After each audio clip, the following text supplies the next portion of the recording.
The Ain't No Fang podcast. From Arizona Sports, Ain't No Fang. Hello, everyone. Welcome into Ain't No Fang, Arizona Sports Diamondbacks podcast, coming to you on October the 1st. Now, the Diamondbacks season ended on Sunday, but we've gotten quite a bit of news and reactions and, kind of what we're going to be looking forward to going into the offseason, what the payroll might look like, what the roster intentions are.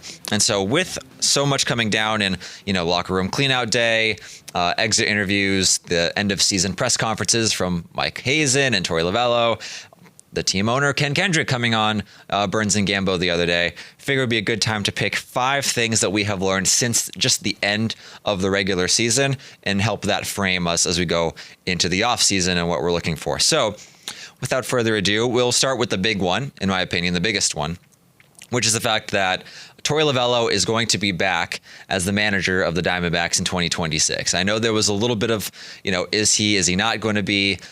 He was asked in San Diego during that final series what he felt about his job security, and he said there's always doubt in a game like this. It's a cutthroat business, and yet the team has decided to move forward with Torey. He did not get a contract extension necessarily. He's entering the final season of the extension that he signed after the 2023 run to the World Series. So it's going to be a big year for him, in particular, to see how this team does, and kind of going over some of the reasons why that he's still back, why he, what aren't reasons why he's still back. Mike Hazen was very clear about, he was just on Wolf and Luke really just a few minutes before we were recording this. And one of the things he was clear about is this is not continuity for continuity's sake, nor is this a decision based off of the relationship that he has with Torey Lovullo that he made. He wanted to make very clear what this came down to. And Hazen has mentioned this, and Kendrick obviously mentioned this, how the team played down the stretch after after the trade deadline, because there's not a lot of teams that, have a ton of talent, underachieve, go into the trade deadline, sell off all these kinds of guys, and then actually play better in the back half of the season with kind of a diminished roster in terms of experience and proven talent. So that's obviously one. Another was his relationship with players and how much, they kind of connect with him and how the effort that he makes to connect with them. Before the announcement came down that Lovullo was returning, a few players were asked in the clubhouse about their relationship with Torey and how they felt he was doing as the manager of the team. Now, this is not a setting where you expect them to just come out and bash the manager, especially when they don't know whether or not the manager is coming back. But there were a few specifics that were noteworthy. Brandon Pfaadt mentioned Torey going around during, batting practice and with all the pitchers shagging and just kind of getting the temperature of a lot of different guys out there and making sure he makes a connection with younger players as they look to make, become more comfortable in this kind of setting. He's a player's coach. He's always, for instance, he's always out there in BP chit-chatting, trying to make small talk and make that connection with his players. And ever since I debuted in 23, he's done that, and he's gone above and beyond for us. Ryan Thompson, kind of some similar sentiments about him and how he handles the clubhouse, and Zach Gallen as well. Zach Gallen actually, it was just announced that Torey was coming back, so he got to be the first one to react in front of us, and he was very happy about it just because he said a lot of the things that aren't seen behind the scenes and how you manage players and personalities, he felt that Torey does a good job of that. So obviously it's been a mixed bag in terms of success with Torey Lovullo managing the team. He survived the 2021 disaster, came back, and they end up making a World Series 2 years later. Last year, they win 89 games, but they fall apart at the end of the season. This year, it just kind of falls off the rails pretty early. Injuries are a big deal there, but the team wasn't sharp to start this season. And if you would have asked me probably at the trade deadline, if the team had continued kind of its downward trajectory, would they make a change? I thought it was pretty possible at that point. Towards the end of the season, after seeing how the team kind of responded and continued to fight, then it was a little bit less clear. And they decided to roll with one more year with Torey Lovullo as a manager. He's going to be his 10th season as the manager. He's obviously the longest tenured manager in club history, the winningest manager in club history by virtue of being the longest tenured manager in club history.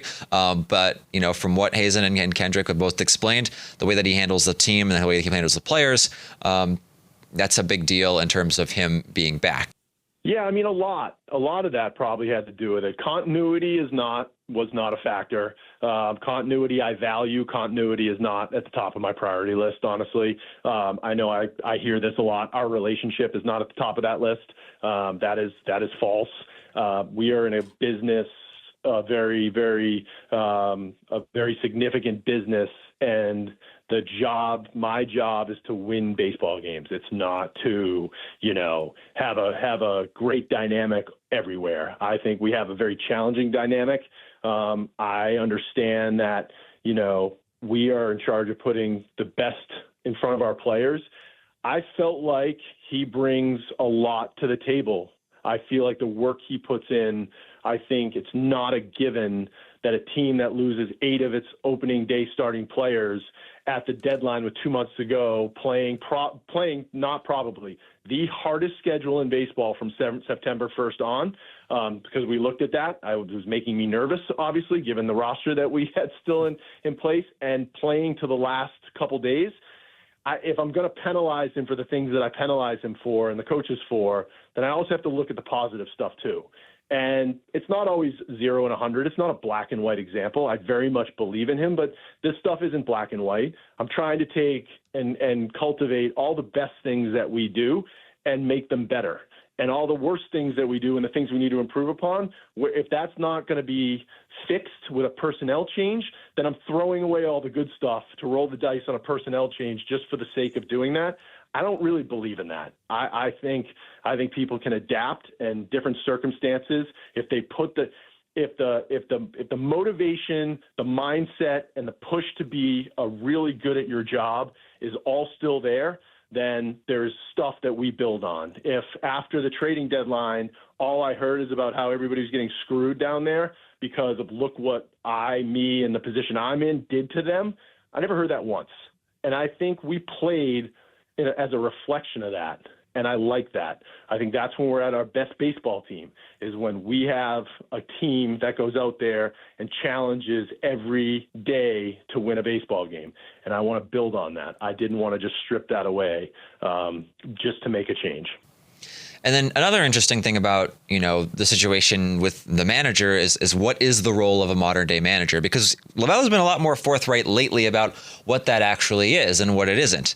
So, everybody yelling about that bullpen game, that's not necessarily on the manager. That's an organizational decision because lineups, rotations, pitching plans, who's available on a given day, that's more of a collaborative effort from the front office as opposed to giving the manager that kind of power. But at the same time, Lovullo described it as once the team hits the dugout, then it's his to manage. And so everyone's screaming about Geraldo Perdomo bunting in the 10th inning against the Dodgers. That falls more on his shoulders. And that inning did not play out the way anybody would have wanted. And obviously the idea was to have Jake McCarthy bunt, the sign, gets missed and all that kind of stuff. So there's a lot more that going into it than what met the eye initially, but obviously there's a little bit of a change in what we imagine the role of a manager being 10 years ago versus what the role of the manager is now, with a lot more input from the front office. So that's the first thing. The second thing, and this is maybe equally as important, but it's certainly going to be something to watch out for. The payroll is not expected to be at the heights that it was this past season. That was reported by Nick Bocoro, who talked to Derek Hall at some point. I think that was a couple months ago. And now that the season is over, Ken Kendrick went on Burns and Gambo. Well, good question. And my reaction is that we will not be spending at the same level. The real number this year, you can go look it up on Cots contracts. We don't just pay the 26 guys that are on the active roster. We have a 40-man roster. And the amount of money we spent on our roster this year, and it's public data, is $220 million. Okay? That's a lot more than the number you used and the number that people think. Will we spend $220 next year? I don't think that we will. Will we have a very, very significant payroll to allow us to compete and be in the playoffs? I think we will. The thing that happened this year that I want to give thank you to is our fans. We, you may or may not know this, we had 2.4 million people come to our games. Yep. And that's the largest number of fans that have attended Diamondback games since 2008. Talked a little bit about the payroll, and the idea is that they set a franchise record for payroll last year. It's not expected to meet that again. It was at $188 million with a 40-man competitive balance tax of $220 million. They don't expect to spend $220 million on the team this year, but it's not like they're just going to stop spending entirely at the same time, right? The idea that Kendrick laid out is that while it's not supposed to be at the same number, it will still be at a competitive number to put out a team that's, capable of potentially making the postseason. That's been very consistent with whomever has talked, since the season has ended. Making the playoffs next year is the goal, and they're going to try to do everything they can to make that happen. And part of that is putting out, a roster that, has a payroll that's at least somewhat competitive with some of their counterparts. And no, they're not going to go up to like the Dodgers and Mets levels. They're not going to go up to where they were this year. But, what if the payroll is still like $170 million? And that's kind of where they were a couple years ago with the 2023 team. Actually, the 23 team was way lower than that. That's where they were with the more like the 2024 team. Now, what does that actually look like in practice? They have a lot of money coming off of the books. I guess they kind of took a lot of money coming off the books when they did what they did at the trade deadline, because Eugenio Suarez and Josh Naylor and Merrill Kelly and Randall Grichuk and Jordan Montgomery and Shelby Miller, they were all impending free agents, and they are no longer, in the picture because they were all traded. Zach Gallen is the biggest free agent who was on the team at the end of the year. But other than that, a lot of the team is still under contract. Corbin Burns is the biggest number. Obviously, he's going to continue to rehab from Tommy John surgery. We'll get to him a little bit more later. While they just extended Geraldo Perdomo. Boy, does that look really good right now, doesn't it? They just extended Brandon Pfaadt. They extended Justin Martinez. They extended Ketel Marte. They extended Corbin Carroll a couple years ago. They still have a lot of team control left for guys like Ryan Nelson and Gabby Moreno and Ryan Thompson and a lot of these guys who are going to be arbitration eligible. So, some of those numbers for the younger guys' salaries are going to go up a little bit just because they're going to be hitting arbitration. But at the same time, where the team was left at the end of the season in terms of what those guys were making, it wasn't the same level of payroll that it was entering the season. So where does that leave them, and what do they need to go get? That leads us to the next thing, which is pitching and defense. That is very clear. Mike Hazen made that very clear in terms of what the priorities are going to be. Run prevention. That was part of the plan for last year, right? They went out and they got Corbin Burns, but they didn't do a ton to address the bullpen. They had some depth there, and ultimately that depth got tested and flailed after losing Justin Martinez and AJ Puck, and Kevin Ginkel got hurt, and Ryan Thompson got hurt, and Jalen Beeks was down for a little bit. They lose Christian Montes de Oca and Christian Mena. Everybody got hurt. It was an insane year in terms of bullpen injuries. But when you're looking at the team going into next year, pitching is going to be the fixation when they look at that roster. Starting rotation is going to have question marks because right now you've got Brandon Pfaadt, you've got Ryan Nelson, and you've got Eduardo Rodriguez. After that is a question. And even that group itself, like Ryan Nelson had a great season. He would probably be my pick for the team's best pitcher when you're looking at the season from start to finish. And after that, I don't know. I mean, Brandon Pfaadt had a very uneven year, and he admitted that to himself. It wasn't the season he was looking for after signing that extension. Eduardo Rodriguez had a very uneven year, and he was good. He was better in the second half than he was in the first half, particularly down the stretch. But ultimately, it's a pretty, substandard season for a guy who had been pretty consistently solid throughout his career before coming to the Diamondbacks, and the last 2 years have been his worst statistically of his career. And so you have this rotation where you feel good about Nelson. We'll see if Pfaadt can make strides. We'll see if Rodriguez can kind of build on what he made and happen in the second half. And then after that, you don't know. Could they bring back Zach Gallen? That has been discussed. Gallen mentioned that he loves playing in Arizona. Kendrick was very complimentary of Gallen as a Diamondback, as was Torey Lovullo. We'll see what happens there. The money is going to talk when it comes to Zach Gallen, his free agency. It doesn't look like he's going to get the monster contract that he was in line for heading into the season just because he had his ups and downs. So perhaps that plays in the Diamondbacks' favor if he signs for a little bit less.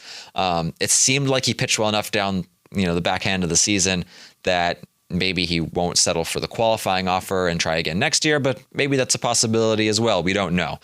Merrill Kelly is somebody who was open on record about the possibility of coming back to the Diamondbacks if they could make it work. So who knows if they just bring the man back together. I don't know how possible that is. Pfaadt was asked about it, and he said he'd love to have Zach and Merrill back in that rotation. So who knows? Maybe the rotation won't look as different as we were thinking it might. but maybe it does. That's what happens this time of year. You have to kind of theorize about what everything could possibly look like. And that's kind of the easiest thing to envision because we've already seen it. But there's obviously a ton of other possibilities. The trade market. Mike Hazen, talked about the trade market and how some of the positional flexibility and versatility that they have allows them to potentially have an advantage in the trade market, right? Because they don't have one center fielder. Corbin Carroll can play center field. Alec Thomas can play center field. Jake McCarthy can play center field. Tim Tawa can play center field. Blaze Alexander can play center field. Jorge Barrosa could play center field. They're trying Tommy Troy down in the minors over at center field. In Double-A, Ryan Walshman plays. They have so much. They have actually a pretty decent amount of depth in terms of guys who are capable of filling in that position, whether it is on opening day next year, on opening day the year after that. So that gives them a little bit of flexibility if they do want to explore different types of trades. And that could be another avenue to adding pitching, whether it is a starter or they go into the bullpen. Bullpen's an interesting spot, right? Because Puck is not going to be available, until, maybe a couple months into next season, if not longer. Justin Martinez is not going to be back until the second half of last season, or the second half of next season, if he does come back. So because of that, you already have the two-headed monster that's going to be recovering again from their elbow or surgeries. And then this season, they've had a bunch of younger guys getting their feet wet, right? Andrew Saalfrank got an extended look after coming back from suspension. Juan Murillo, they got a look at Taylor Rashi and Kyle Backus, and they traded for Brandon Garcia and Andrew Hoffman. You still have Ryan Thompson under contract. You still have Kevin Ginkel under contract. So there are a few veterans in there, but at the same time, it's kind of hard to pin down what the 8-man bullpen is going to end up looking like. So that's going to be an area that they'll look into. When asked about closer, Hazen said that it's probably something they're going to look into, but that might be a little bit of a gray area in terms of what they consider a closer to be. We'll see, right? There's a handful of guys who are on the market who could potentially look at, right? Kenley Jansen, Ryan Helsley, Brandon Finnegan, Raisel Iglesias, who did not have a good year this year, but has a good track record previously. Devin Williams, who's still pitching in the postseason with the Yankees. You got a couple of bigger names who are going to be potentially free agents. They have opt-outs. Edwin Diaz, Robert Suarez. It should be a pretty fruitful market in terms of guys who at least have some closer experience before. David Robertson, we'll see. I mean, he barely pitched this year because he waited so long to sign with the team. So we'll see what that market exactly looks like and how just active they'll be in free agents, or if maybe, based on, the payroll and the type of depth that they have, maybe it is trades that end up being kind of the biggest bang for your buck that they can get when you're looking at upgrading this pitching staff. And then when it comes to the offense, defense is going to take priority, it seems like. Now they have a young core to build around, right? They have Corbin Carroll, Geraldo Perdomo, Ketel Marte, Gabriel Moreno. Blaze Alexander fought his way to kind of get into that group. So you have Jordan Lawler coming off of his best stretch as a major leaguer, especially offensively. Defensively, they kind of took him off the field. We'll see what his future is there. But offensively, he looked better in the final 3 weeks of the season than he had at any point in the major leagues before then. So you have this core of guys offensively to build around. And so I think when you're looking at what positions are question marks? Obviously, what do they do at third base? What do they do at first base? Is the outfield settled? You're not going to have Lourdes Gurriel Jr. until the very end of next season, if he comes back at all after a torn ACL. So when kind of looking at it, and a quote is here from Hazen: "We've led baseball in runs for the last couple of years at various points in time, certainly a top 5 offense over that time frame. I think we're capable of having a little less thunder in the middle of the lineup if we're offsetting that with a much better defensive team." I think, and then a later quote from later in the press conference, "I think if it's 60-40 call right now, I think it's probably more defense than selling out for the bat." Kind of gives you an idea of what the thinking is there. They feel like they have the thump already in there with those top guys at the top of the order, that if you fill it out with a better defensive team, you prevent fewer runs of scoring, you help out your pitching staff. That's a different way that you can try to win baseball games next year. We kind of saw it in the back half of this year where pitching and defense really improved, and that really helped them get on a run.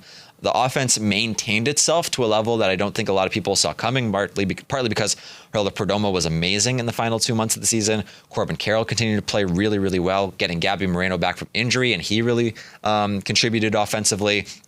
It's not, it wasn't the deepest lineup in the world when you looked at it by the end of the season, and so there are going to be some moves to make, and hopefully you get some improvements internally from guys, like Blaze Alexander or Jordan Lawler or Tim Tower or whomever.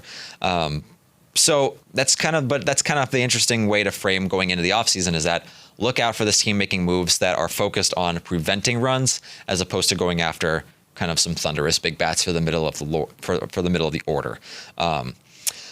Speaking of preventing runs and Corbin Burnes. So he spoke with reporters during locker room cleanout day the other day. And the main takeaway there is that he is targeting a July return from Tommy John surgery. So he had the surgery in June after making his last appearance at the end of May. That was against the Nationals where he walked off, and you can clearly see him frustrated, saying my elbow. Everybody feared the worst, hope for the best, and you lose the guy that you spent $210 million on for the rest of the season. Boy, Corbin Burnes, again, there's a million what ifs for the 2025 Diamondbacks season. One of the biggest ones is what happens if Corbin Burnes does not get hurt. Do they make the playoffs? They probably do. But obviously that's a huge swinging gate moment for them. And what does it look like for next year when there's so much uncertainty with their starting rotation? Well, for him, if all goes to plan, by the All-Star break or around the All-Star break, that's when he should be getting back. And it's interesting kind of looking at past Tommy John surgeries and different recovery times. It can vary from 12 to 18 months. Having him back by the All-Star break would get him around, the 13th month range. But it's not a one-size-fits-all by any stretch, right? There's different versions of the surgery. Some people get, a brace, an internal brace put in. Some people, it's the full reconstruction, the full Tommy John surgery. I looked at one of Burnes' teammates from 2024, Kyle Bradish with the Orioles. So he underwent Tommy John surgery in later June and was able to get back to the team by August. And so, so he underwent surgery on June 19th, 2024, and he ended up getting back to the Orioles rotation, by August. So Burnes would be a few weeks ahead of that. So potentially there, second half of July, at some point around there. That would be a pretty good outcome if you were the Diamondbacks. So then at least you have this guy, we'll see if he's at, full strength Corbin Burnes comes back firing, or if it takes him a little bit to kind of get his feet underneath him a little bit. But at the same time, you're adding one of the best pitchers in the league back off of the injured list for the final 2 months of the season. If they're hanging around by then, that is a huge deal. So obviously when it comes to, the Corbin Burnes recovery and how that's all going so far, it seems so far so good, but obviously you have to get on a mound and start doing the darn thing before you can really feel confident in that. He said he expects to start throwing in late November or sometime in early December. That's an interesting point in terms of how they're going to handle the pitching staff. What if you go out and you sign, a couple of starting pitchers and then Corbin Burnes comes back, and then what do you do? But obviously, as we learned from the last couple of years in particular, you can never have too many pitchers because some of them are going to go down. It just is what it is, especially in today's day of Major League Baseball. Final point to make from just what we've learned over the last few days, getting off to better starts is going to be something that's going to be thought about during this offseason. The Diamondbacks got off to a really good start in 2023. It's part of the reason why they were at least competitive for the division going into the final, couple months of the regular season. They got off to a pretty decent start in 2022. Not a good start, but obviously the talent on that roster paled in comparison to where it ended up becoming. And they were around a 500 team throughout the first month and a half and first couple of months of the season. In 2024, they got off to a really bad start. Part of that was they just got clobbered by injuries in the first couple of weeks of the season. I mean, Merrill Kelly went down, Geraldo Perdomo went down, Alec Thomas went down, Eduardo Rodriguez in spring training, Paul Sewald in spring training. I mean, it was a disaster of a first, 4 weeks of the season when it comes to injuries, and they ended up turning it around in the second half. This year, it looked a little bit different. Injuries played a role in it, obviously. They had a couple going into the season, and eventually they lose their relievers kind of midway through April. But it was the cleanliness of the games. The starting pitching wasn't up to par. The defense was pretty dreadful for the first couple of months of the season. They had a 4.88 ERA through May with 25 unearned runs, which was fourth in Major League Baseball. It was just totally substandard in terms of the type of baseball that this team wanted to play, especially with how much they harp on defense and pitching when it comes to spring training.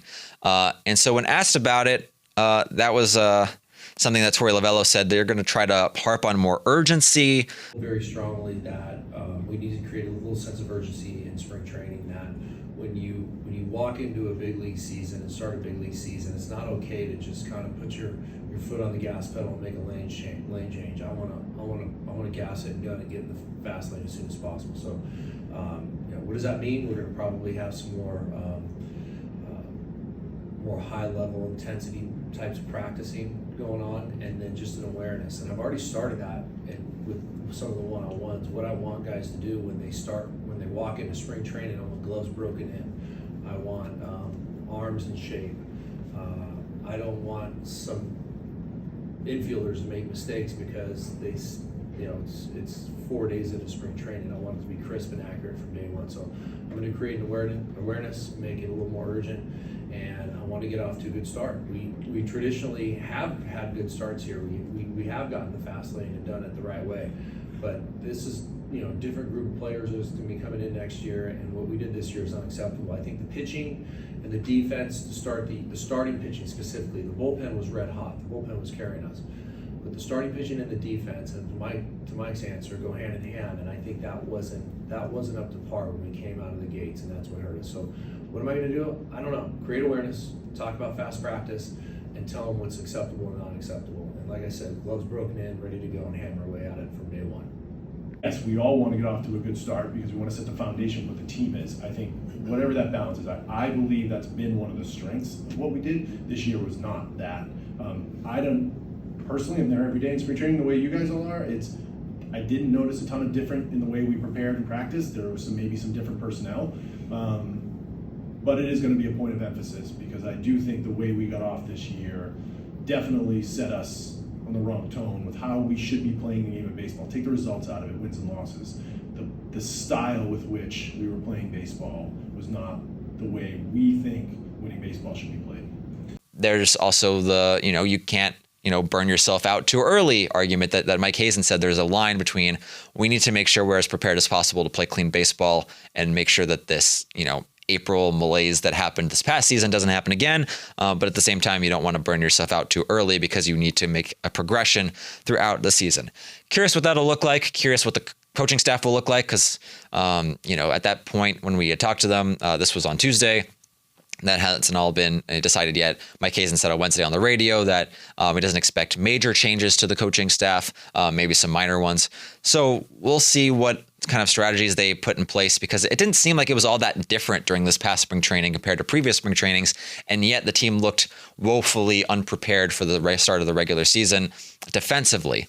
And so that's going to be a big deal because if this team was going to want to compete next year, and they are going to want to compete next year, pitching and defense is going to have to be a lot better from the start of the season as opposed to finding its footing midway or towards the back third of the regular season. So Torey Lovullo is back for a 10th season.